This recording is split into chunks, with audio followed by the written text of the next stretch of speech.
할렐루야. 예수 그리스도 이름으로 함께 은혜 나눌 시간 갖도록 하겠습니다. 오늘부터 이제 앞으로 3주 동안은 제가 지난번에 이제 사청부 영은회를 다녀왔거든요. 그래서 이제 강사로서 이제 강의를 3시간 담당을 해서 우리 사청부 성도들과 같이 함께 은혜 나눴던 그런 내용을 우리 청주교회 우리 성도님들과도 나눠야 되겠다 이런 생각이 들었습니다. 그래서 오늘은 그 첫 시간으로 한국 땅에 임한 성령의 역사 두 번째, 이거 제가 전에 한번 했었죠? 네. 근데 그거랑 똑같다고 생각하시면 좀 사실 그렇지 않고요.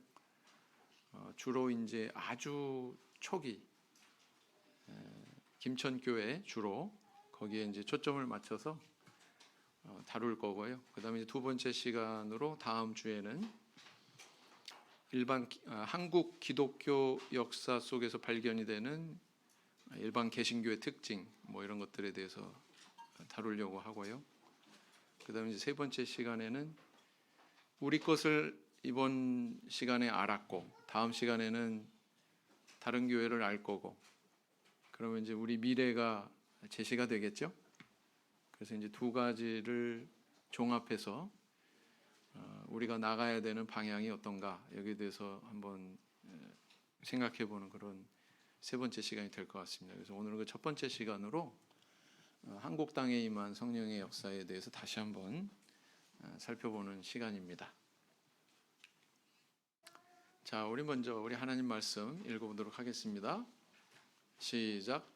말일에 여호와의 전에 산이 모든 산 꼭대기에 굳게 설 것이요 모든 작은 산 위에 뛰어나리니 만방이 그리로 모여들 것이라.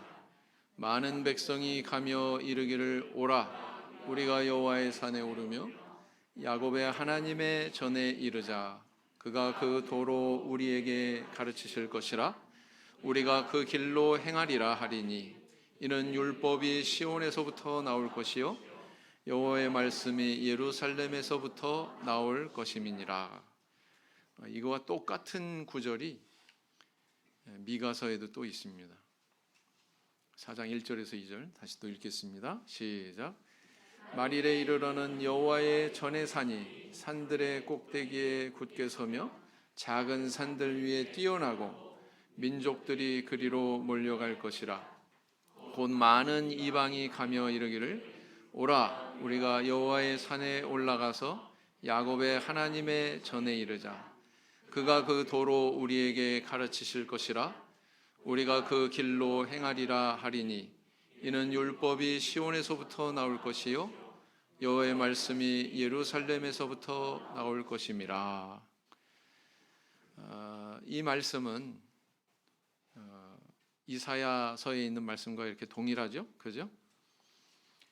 이 예언서에 있는 이 말씀은 사실 1차적으로는 사도시대 때 사도교회가 서는 것을 통해서 성취가 됐고, 말세에 이르러는 우리 참예수 교회가 성령에 의해서 다시 또 이렇게 재건이 되면서 두 번째 성취가 됐다 이렇게 볼 수가 있습니다.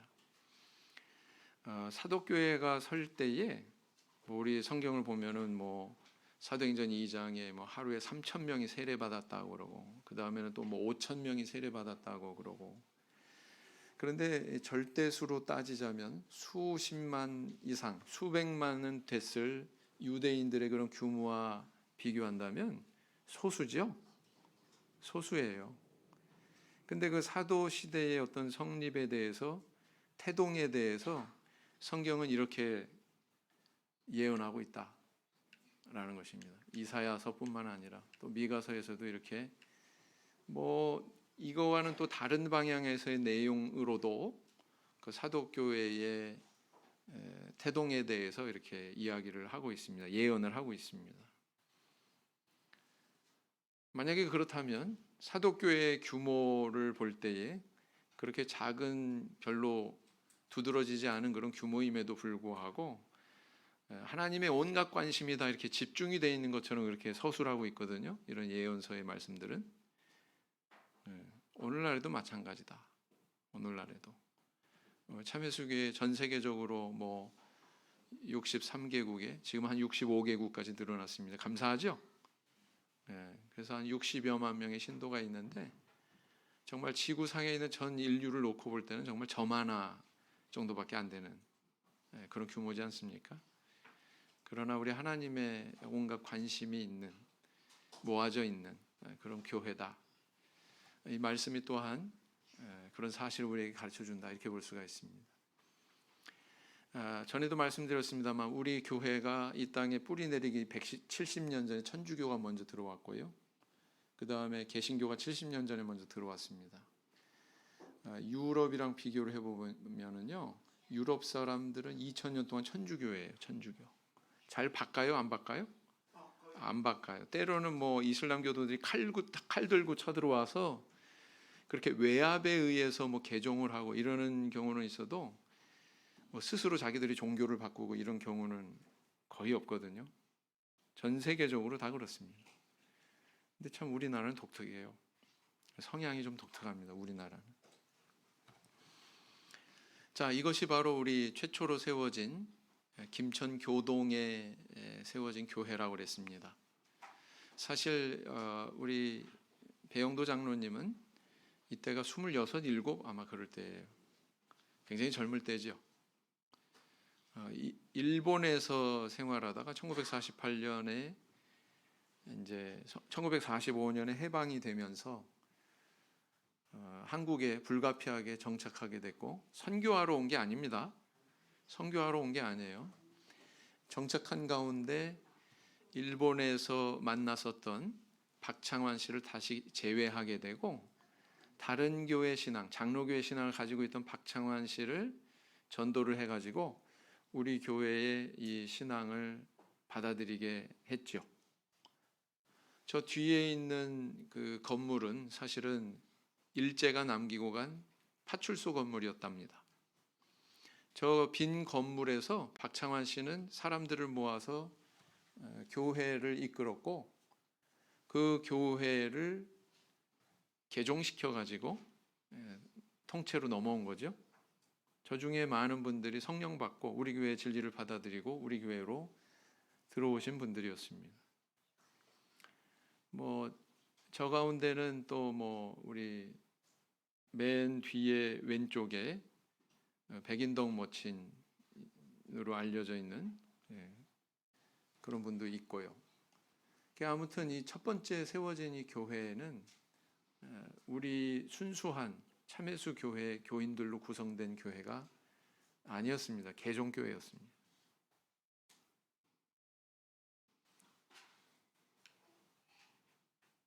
(1년) 뒤에 이 교회의 규모가 엄청 커졌다고 하는 걸 발견할 수 있죠. 2배는 더 되는 것 같아요. 2배는 더. 물론 이것은 김천에만 있는 신도는 아닙니다. 저기 전라도권에서 전도받고 또 이렇게 영은회 한다고 그러니까 이게 몰려온 그런 신도들이죠. 저기 보시면은 이제 왼쪽에 빨간 원 안에 계신 분이 우유한 목사님이고요. 그 다음에 저 뒤쪽에 맨 오른쪽에 계신 분이 배영도 장로님이고요. 그 왼쪽에 순교하신 박필선 목사님입니다. 그리고 그 왼쪽에 파란색 원으로 되어 있는 사람은 왜 빨간색으로 안 하고 왜 파란색으로 했냐. 저분은 나중에 이제 교회를 떠나가게 되죠. 박창환 씨. 저 박창환 씨가 바로 그 앞에 사진에서 본 우리 배영도 장로님 바로 옆에 있었던 분이죠. 이분이죠. 이분요. 그죠?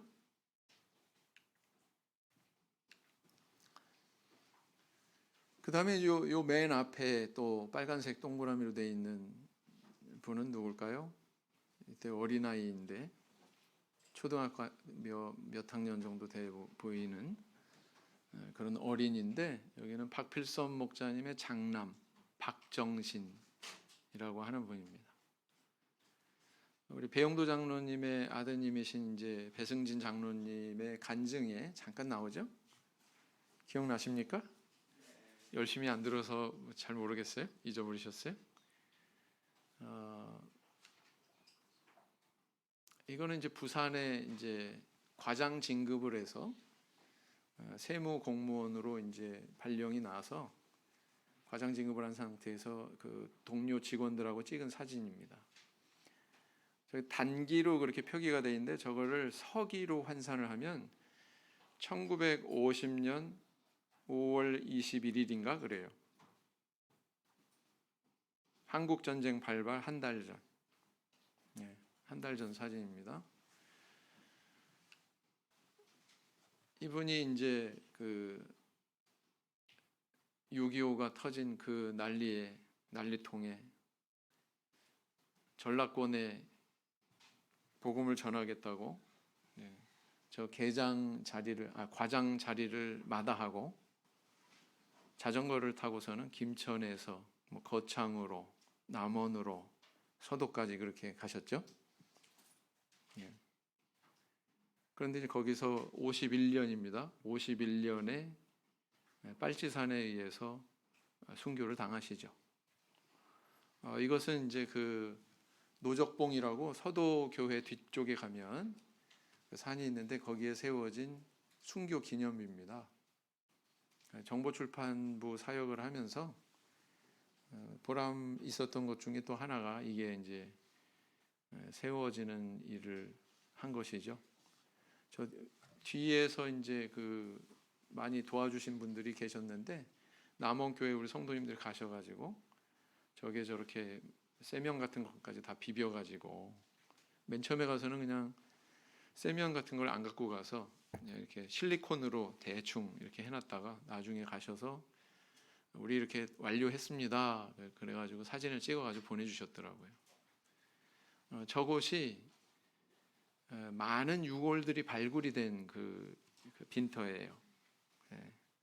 저쪽 한쪽 옆에는 빨치산들이 기거하던 곳이 있고 또 이쪽으로 떨어져서는 많은 유골들이 발견이 된 빨치산에 의해서 살해된 그런 많은 사람들이었던 걸로 추정이 됩니다. 그곳에 시작되는 부분에 저 비석을 세웠어요. 왜 이것을 세웠느냐? 우리 박필선 목사님은 전임 사역자 중에서 그러니까 목자님 중에서 최초의 순교자시죠. 뭐 우리 신도들 가운데 뭐 순교하신 분도 있긴 있습니다. 근데 또 그 전임 사역자 중에서 순교하신 이제 첫 번째 분이고 뭐 그 이유는 없습니다만 그렇습니다. 근데 좀 안타까운 것은 그 가족들이 볼 수 없다는 거죠. 그 가족들을 볼 수 없다는 거죠. 1955년 사진인데요. 아마도 저 뒤에 있는 건물이 박필선 목사님이 빨치산에 의해서 끌려갔던 바로 그 장소가 아닌가. 빨치산이 난입해가지고 끌고 갔던 바로 그 회당이 아닌가 이렇게 추정을 합니다. 이분이 바로 박정신이라고 하는 분입니다.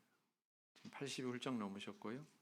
큰아들, 그분의 아내 되시는 분이고 70주년 기념호하고 70주년 기념 사진집을 출간을 해서 이분들한테 전달하려고 대방동 근처에 사신대요.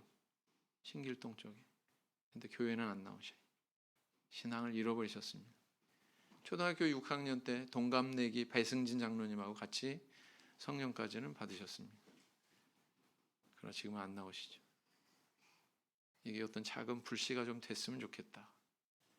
그런 마음이 있었었는데 건네 받으셔도 나 괜히 교회에 나오게 하려고 꼼수 쓰지 마라. 이렇게 이야기한다고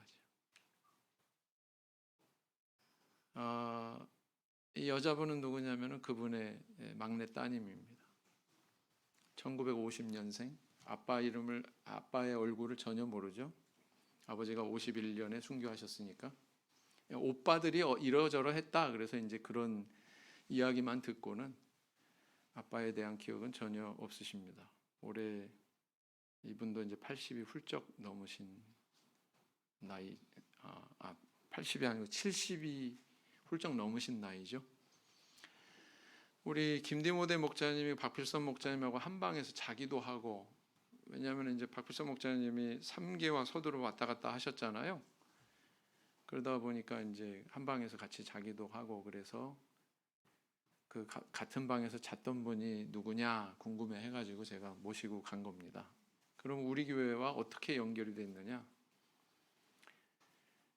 저분은 교회 생활을 하십니다. 일반 교회 다니세요. 일반 개신교회를 나가시는데 우리 아버지가 순교했다라고 하는 걸 담임 목사한테 이야기를 했어요.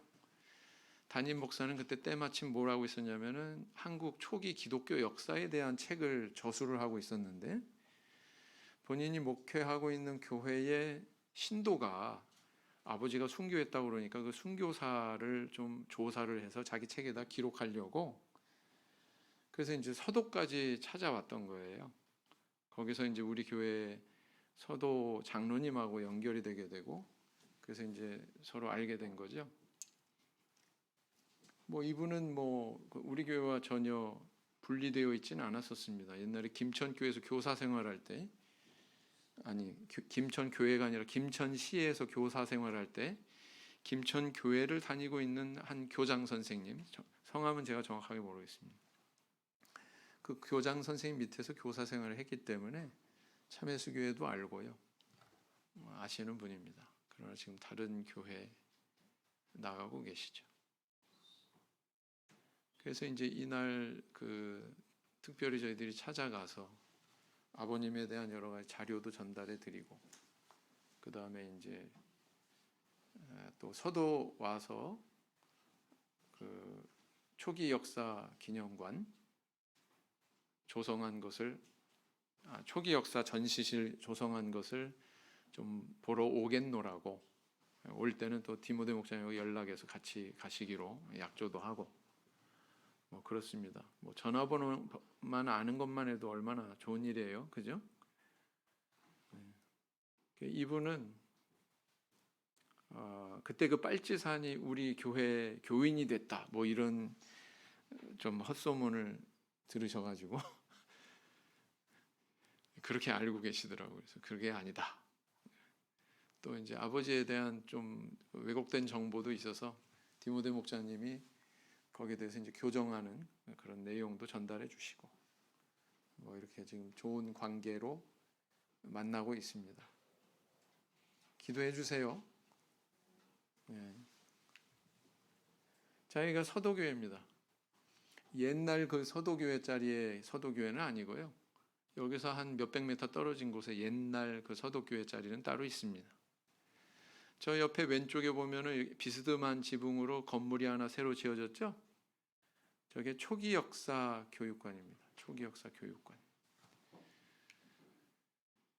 자, 이 목자님들이 모여가지고 박필선 목자님 그 순교하신 그 장소로 추정이 되는 그 기념비가 세워진 그곳을 탐방하기 위해서 언제 한번 다 모였죠.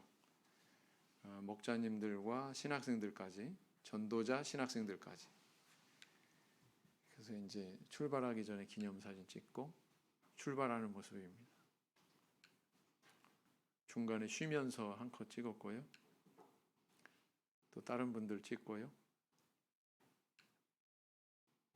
드디어 도착했습니다. 가시면 아마 이런 비를 발견할 수가 있는데요. 산세가 좀 험해요. 그래서 연로하신 분들은 못 가십니다. 그래도 이제 산을 한 1시간 이상 보행을 하실 수 있는 분만 접근할 수가 있습니다. 이제 이렇게 둘러서 기념비 곁에서 목자님들이 이렇게 돌아가면서 사진을 찍었습니다.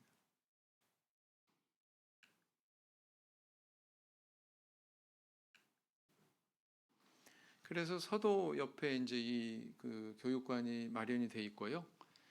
여기를 방문하시면 숙박도 가능하고 또 안에 이제 전시실이 꾸며져 있어서 우리 교회의 그런 그 역사가 고스란히 녹아져 있는 그런 사진들을 접하실 수가 있습니다. 딱 들어서면 왼쪽에 현관 왼쪽에 안내문이 있어요. 저기 보면은 뭐 그 기념비까지 접근로를 아주 친절하게 사진으로 항공 사진으로 저렇게 설명을 하고 있고요. 또 옆에 뭐 주변에 서도나 남원에 갈 만한 곳, 뭐 무려 식당까지도 안내를 하고 있습니다. 그리고 이제 고개를 돌려서 층계를 딱 올라가려고 하면 이게 딱 서 있어요. 성전은 거룩한 곳이니 신을 벗으라. 박필선 목자님이 남기신 어록을 이렇게 층계에 띄엄띄엄이 이렇게 붙여놨어요. 아크릴로. 언제 누구한테 한 말이에요? 빨치산이 들이닥쳤을 때, 빨치산에게 한 말이죠. 그죠? 이분의 어록을 우리 디모데 목자님이 이렇게 소장을 하고 계시더라고요. 그분이 했던 말. 그래서 어느 상황에 누구한테 얘기했다. 그게 이제 밑에 조그맣게 메모가 돼 있고 아크릴로 이렇게 해놨고요. 참 우리 마음을 아프게 하는 어록인데, 우선생 우리 가족 좀 잘 부탁해요. 우리 가족들의 신앙, 가족들의 여러 가지 형편, 뭐 이런 것들에 대해서 저런 말씀을 하셨다는 거죠. 그 박필선 목자님이 서도에만 계속 계신 건 아니더라고요. 얘기를 들어보니까 집에도 가끔 자전거 타고 다시 또 와서 며칠 지내다가 또 가시고 이렇게 하신 거예요. 당연히 그랬겠죠. 가족을 또 돌봐야 되니까. 하나님의 허락도 없이 당신 뜻대로 다시 온다고 하십니까? 김영종 장로님 뭐라고 이제 이야기를 하니까 거기에 대해서 이제 이렇게 하나님 뜻도 물어보지도 않고 아주 좀 그 올곧고 대쪽 같은 그런 분이었다고 그래요. 건네여지는 말에 의하면. 자, 이런 어록도 붙여져 있고요. 근데 이게 박필선 목자님 어록이다 뭐 이런 거는 그 표시가 안 돼 있어요. 자, 계단이 2층으로 올라가는 계단이 끝나면은 저렇게 내가 진실로 진실로 내게 이르노니 한 알에 미리 저 구절이 있어요. 그러고 나서 이제 딱 올라서면 2층에 올라서면 바로 전면에 박필선 목자님의 순교에 대한 저런 기록이 벽면에 있죠. 이것을 만나실 수가 있습니다. 그러고서는 이제 2층 내실로 들어가는 거예요. 동영상으로 한번 보세요. 네. 음악은 안 나오네요.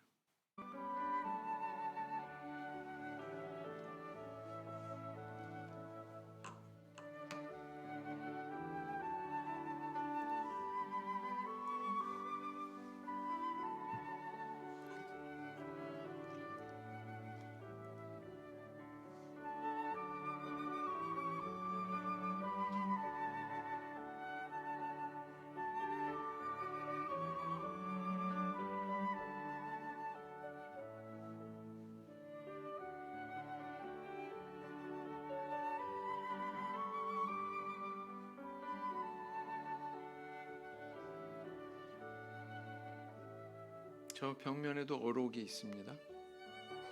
이 벽면에도.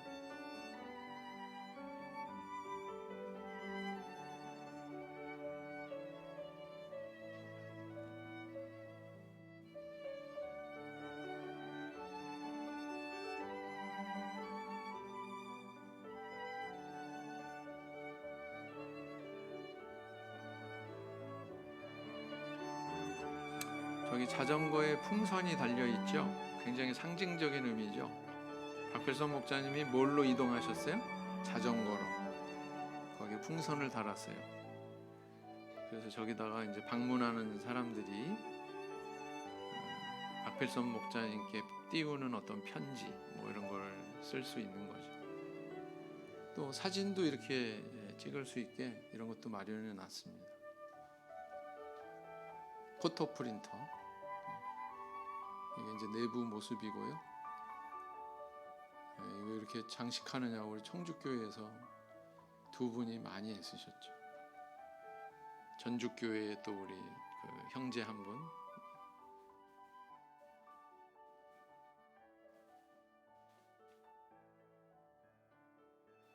그래서 저는 그렇게 생각해요. 그 우리 참여교회 성도면 여기 한 번쯤 가야 되지 않나? 그런 생각이. 저 산꼭대기까지 뭐 못 가더라도, 그죠? 전시실에 한번 가서 주변에 또 뭐 이렇게 가볼 만한 데도 있고 그러니까 숙박이 가능합니다. 그러니까 여기 가서 조용히 기도도 하고 목사님들은 여기 기도하러 가거든요. 예.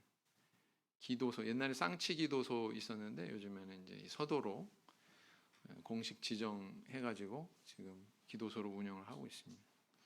그래서 우리 성도님들끼리 아직 성령 못 받으신 뭐 신도회 멤버 뭐 이런 분들하고 같이 가셔서 또 성령도 구하시고 그럼 좋겠죠? 네. 자, 그래서 이제 이 박필선 목사님의 그런 순교 사건으로 인해서 굉장히 큰 상처가 있는 우리 교회잖아요, 그죠? 근데도 교회는 점점 성장하고 발전했어요. 이건 뭘까요? 이 김천교회에 있었던 예배일지인데 이 예배일지에 보면 참 재밌는 점이 있습니다. 뭐 이번에 이제 영은회를 하면 우리 오이도 목사님이 또 동북교회에서 발견이 된 그런 문서를 통해서 또 많이 또 증거를 하실 텐데요. 이거는 김천교회에서 1950 몇 년이에요? 53년. 눈들 좋으시네요. 네. 53년도 예배일지고요. 제가 저 화면이 안 보이기 때문에 고개를 돌려서 읽겠습니다. 안식일 예배시 여기요. 1월 24일인데요. 안식일 예배시 기도 중 나타났음. 서울에 편지할 것은 기도에 힘쓰라. 은사를 줄 것이다. 전라도 교회는 왕성하리라. 3개 교회의 몇 형제는 회개하였으나 나머지 형제는 회개하지 아니하고 있다. 김천교회는 기도에 힘쓰자. 또 너희가 처음 은혜를 받을 때를 생각하여 보라. 요한일서 3장 요한 3장이 없는데 있죠. 요한일서 3장 1절에서 6절, 사무엘상 3장 5절에서 15절 이렇게 이거는 9절로 나타난 거죠. 네. 자, 이거는 또 1953년이고요. 3월 15일, 3월 17일 밤 강옥령 환상봄 15세. 환상을 보았는데 흰 구름이 나타나더니 거기에서 예수님이 나타나시더니 양을 기도하는 형제 많이 주고 자기는 주지 않기에 왜 안 주십니까? 이 글씨가 너무 막 이렇게 써서요. 어법도 좀 이상하고 그런 면이 있습니다. 하니 나중에 나에게로 오라 하시기에 울었다. 이름한 것을 보았음. 뭐 이렇게 이 정도 내용이 되겠습니다. 강옥령이라는 이름도 많이 나와요. 환상 3월 31일 날 역시 53년이고요. 내가 진실로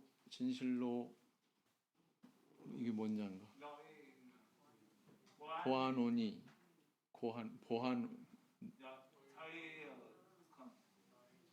너희들은 나의 소유의 사람이니라.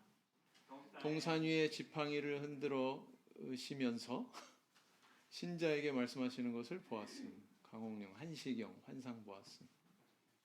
4월 4일 날. 그래서요 여기 당주 기사와 계시록 이렇게 써 있어요. 당주 기사와 계시록. 그러니까 이게 자주 나오니까 아예 예배일지 안에다가 당주 기사와 계시록 이렇게 써놨어요.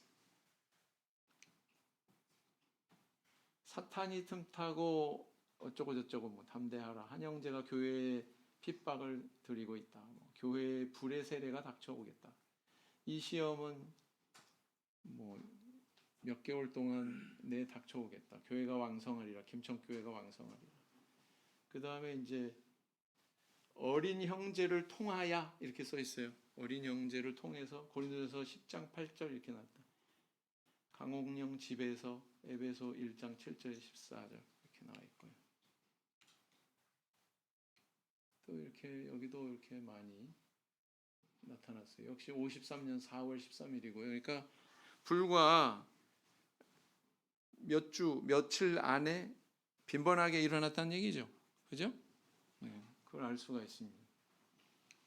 여기 보면은 뭐 김순자 여기도 15세, 배복해 16세, 뭐 김준선 이게 준자죠? 15세 뭐 이렇습니다. 여긴 또 이렇게 여기가 이제 예배일지의 뒷면이에요. 예배일지 앞면은 가운데 이렇게 분할이 돼 있어서 뭐 찬송, 뭐 설교자, 설교 내용 이런 거 적게 돼 있는데 뒷면을 보면 또 여기 김천 교동교회 계시록 내용, 예언, 계시, 안수, 영분별, 환상, 성경구절, 이적기사, 기타 이렇게 해놨어요. 그래서 교회에서 기도 중 형제끼리 진리에 관하여 토론한 끝에 나타난 말씀 베드로서 1장 17절에서 21절 백인동 모친이에요. 가정에서 기도 중 에베소서 1장 7절에서 10절 이거 홍종배 집사님이고요. 교회에서 기도 중 빌립보서 2장 1절에서 8절 내용이에요. 또 백인동 모친이에요. 이런 게 자주 나타난 거예요. 아까도 얘기했죠. 맨 처음에 서두에 말씀드릴 때 우리나라는요 170년 전에 이미 천주교가 쫙 뿌리 내렸어요. 그 다음에 개신교가 70년 전에 뿌리 내렸어요. 그들이 들어올 때요 무슨 학교, 병원, 훈련받은 그런 노련한 선교사 이런 사람들이 와서 포교한 거예요. 우리는 그게 아니에요. 배영도 장로님은 일본에서 보낸 세월이 너무 오래였기 때문에 말이 그렇게 유창하지는 않았어요. 그럼에도 불구하고 우리 교회는 섰어요. 선 요인을 아시겠어요? 이거 보니까 좀 감이 오시지 않으세요?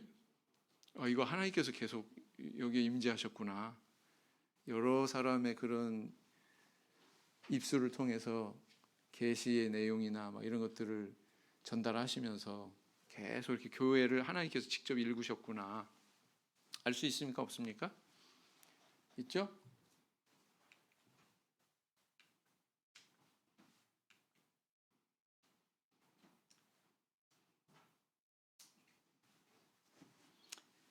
순교라고 하는 사건도 불미스럽고 참 쓰린 그런 사건인데 또 교회가 막 성장하려고 하는 그런 도약하려고 하는 그런 순간에 또 불미스러운 일이 일어났습니다. 아까 얘기했던 다른 색 원으로 얼굴을 그렸던 박창환 씨가 7계명을 범하죠. 그래서 이제 교회로부터 제명 처리가 됩니다. 그래도 참 희한한 거예요.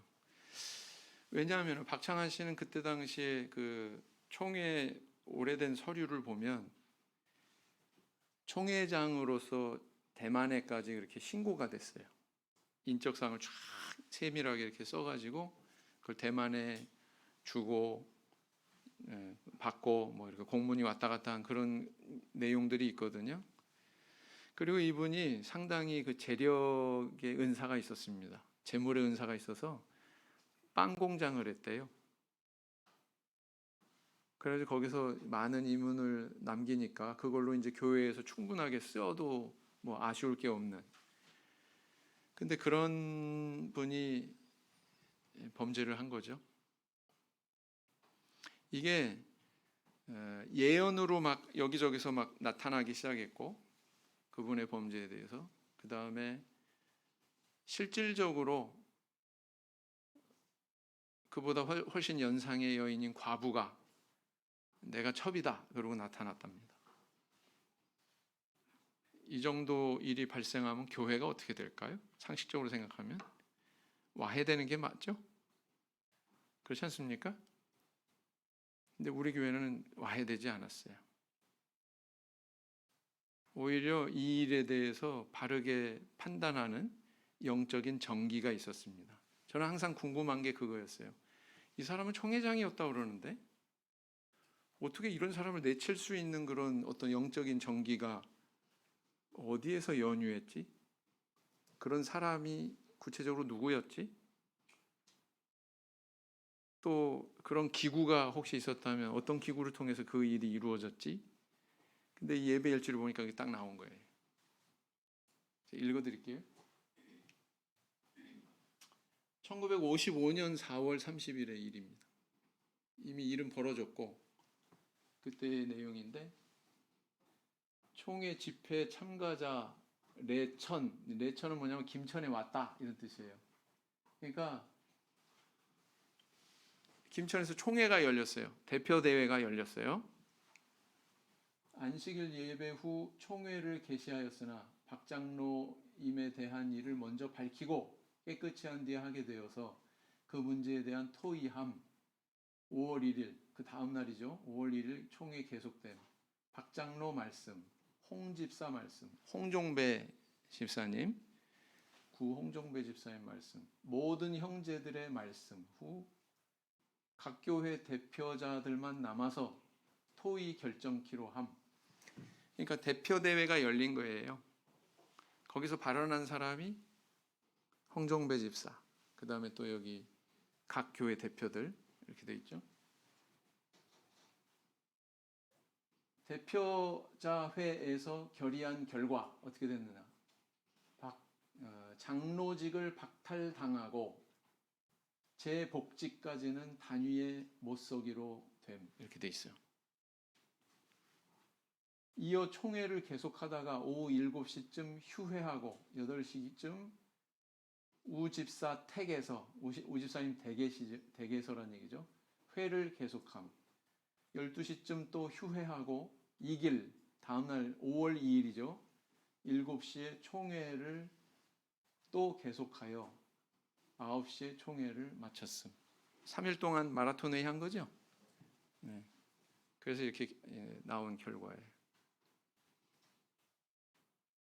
그런데 우리 교회가 이런 큰 일을 겪었음에도 불구하고 건재하죠. 아마 순복음교회 같으면 이런 일은 안 일어날 거예요. 순복음교회 같으면 조용히 목사가 다 이렇게 해가지고, 근데 우리 교회는 이 대표 대회가 총회가 정기가 살아 있어서 그 회의에서 이건 안 된다. 아무리 중요한 직책을 수행했고 중요한 사람이지만 이거는 교회에서 용납해서는 안 된다. 이런 정신이 총회에 소유하고 있었다는 얘기죠. 여기 홍종배 집사라고 하는 분은요, 사실은 박창환 씨하고 같이 김천초등학교 삼총사 중에 삼총사로 알려진 분이 3분 있습니다. 김천초등학교 박필선 순교하신 박창환, 그 다음에 한 분이 홍종배 집사 이런 분이에요. 홍종배 집사가 이제 장로교회 신앙이지만 장로교회에 처음 나오게 된 동기도 박창환 씨 때문이었습니다. 굉장히 절친이었어요.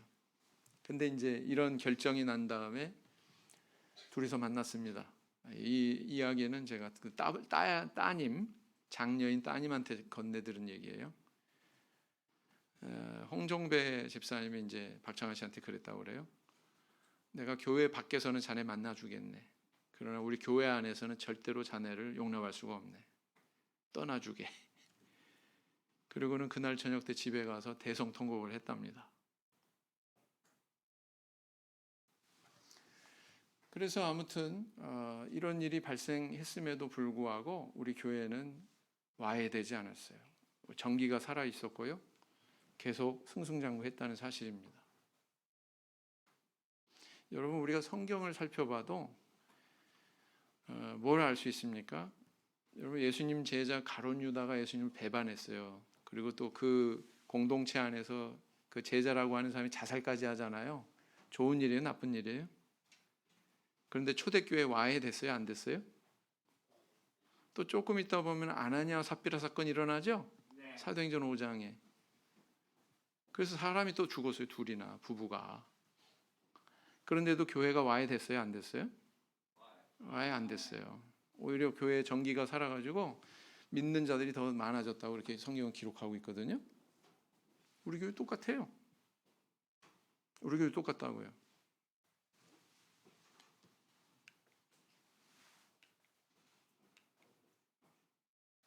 그래서 더 이상 그 교동에 있는 그 건물에서 건물을 우리가 새로 거기 이제 마련을 했었대요. 지금은 그 터만 남아 있어요. 다 허물어지고 그냥 숲이에요. 그냥 지금은. 근데 이제 거기서 더 이상 이제 교회를 운영할 수 없으니까 옮겼습니다. 어디로요? 우여한 목자님 사택으로. 성희여자 고등학교 교사 생활을 하시면서 모은 월급으로 그분이 개인적으로 이제 집을 사서 생활을 하셨는데 그 집이 후생주택 73호예요. 이 주소지가 아직도 있더라고요. 근데 이제 여기서 여기 가만히 보시면은 참회수교회 간판이 있어요.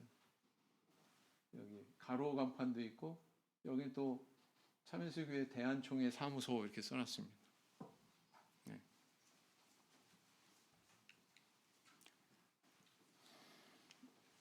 이 예배일지를 보면은요 5월 29일, 6월 2일 그런데 이것도 역시 55년도께 맞을 겁니다.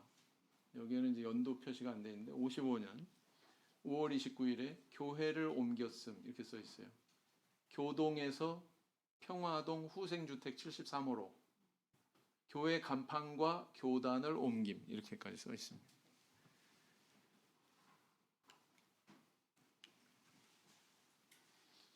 그래서 이제 그때 아마 기념사진을 이렇게 찍으셨던 것 같아요. 우여한 목자님, 배영도 장로님, 홍정배 집사님. 이렇게 시작된 그 김천교회로 인해서 전라도권에는 우리 3개 교회가 이렇게 섰고요. 1955년 같은 해에는 서울에까지 이렇게 성경 연구회 행사를 가질 만큼 우리 교회가 성장했다. 이분이 박필선 목자님 사모님입니다. 1955년도까지도 우리 교회 공동체 안에 계셨구나. 알 수 있죠? 뭐 이건 전에 말씀드렸습니다. 우여한 목자님 사모님 가운데 계신 분. 김천교회가 이제 또 성전을 건축하는데 또 힘쓰기도 했어요. 4년 뒤인 1959년의 모습입니다. 사모님이 지금 병원에 계시죠. 치매도 있으시고. 김천교회 그렇게 완성된 김천교회 모습입니다. 저 뒤에 이 건물의 외관을 이렇게 보시면은 굉장히 그때 당시로서는 아주 아름답게 나름대로 꾸며서 지어 올린 거죠.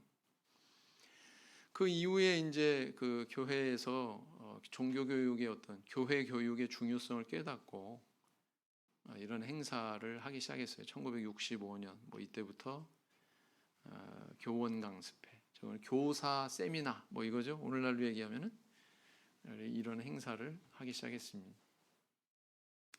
그것만 했느냐? 또 뭐 이거 삼계교회의 모습인데 여기서는 1개월 동안 농한기에 겨울에 이제 모여가지고 이렇게 열심히 신학 훈련을 받고 공부를 하는 그런 행사도 있었습니다. 그래서 그런지 여기에 계신 분들 중에 목회의 길로 나선 분이 꽤 있는 것 같아요. 자, 또 김천교회에서 어디로 또 복음이 전해졌습니까? 대전으로, 그죠? 대전으로도 이렇게 전해지고. 여보세요, 남원에서 교원 강습회 하는데 자리가 모자라니까 천막 치고 이렇게 했다. 과거에 풍금이 보이네요, 그죠? 이것이 굉장히 기념비적인 그런 그 행사가 되겠습니다. 베이비붐 세대 분들이 여기에 대거 이제 서 있는데요. 이분들이 어떻게 보면 한 세대 우리 교회의 주력 부대였다. 뭐 이렇게 표현할 수가 있겠습니다. 베이비붐 세대 분들이요. 자주 이때 이 행사의 어떤 구체적인 모습들을 이야기를 해요. 이 많은 사람이 어떻게 저 김천교회 안에 들어갔을까? 김천교회 가보셨나요?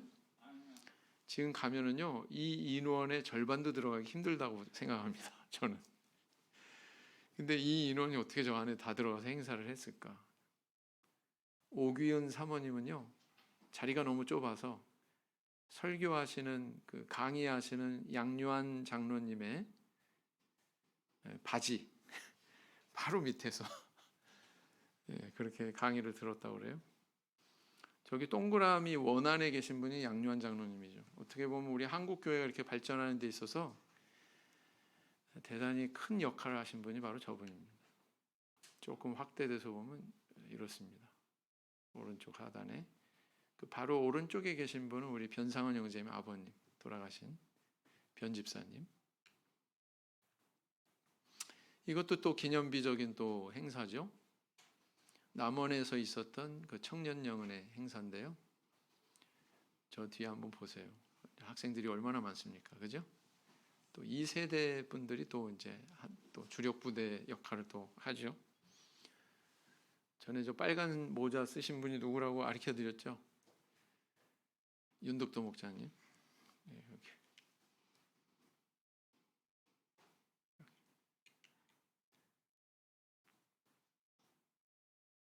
저 눈을 한번 보세요. 눈빛을. 저렇게 열심히 집중을 하니까 오늘날 이 신앙이 이렇게 유지가 되는 거죠. 우리 교회가 유지되고 형제반도 보세요. 자매반뿐만 아니라 형제반도.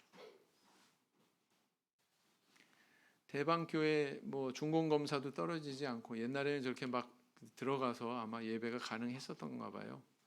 밑에 천막천 깔고 아직 뭐 장판이나 이런 것도 안 깐 상태죠. 저런 상태에서 예배드리고 행사하고 여기 이제 남원교회 신축한 다음에 지금은 굉장히 낡았지만 옛날에 이제 막 지어졌을 때 그때는 이렇게 행사를 할 수 있을 만큼의 여건이 됐죠. 그리고 이렇게 그 한몸 의식이 있어서 저기 지방에 뭐 수문교회 같은데 이 아동반들 얼마나 많습니까, 그죠? 이 아동반들 가르치기 위해서 저기 서울 수도권에 있는 젊은 청년들이 교사로 저렇게 또 지원 가고 하는 이런 문화도 있었습니다. 그렇게 믿음의 1세대 분들이 저 앞에 서 가지고 저렇게 사진을 찍으셨는데 2010년이니까 지금도 한 12년 전이잖아요. 그죠? 이 중에서 하나님의 부름 받으신 분들이 많이 있죠. 지금은. 우리도 언젠간 남겨진 사진 속에서 서서히 잊혀지는 하나님 품에서만 기억되는 그런 시기가 있겠죠. 그죠? 그럼 우린 뭘 남겨야 될까요? 저분들이 있었기 때문에 지금 오늘날 우리가 있죠. 또 우리가 있기 때문에 후세대가 있어야 되겠죠. 오늘 여기까지 살펴봤습니다. 묵상기도 하시겠습니다.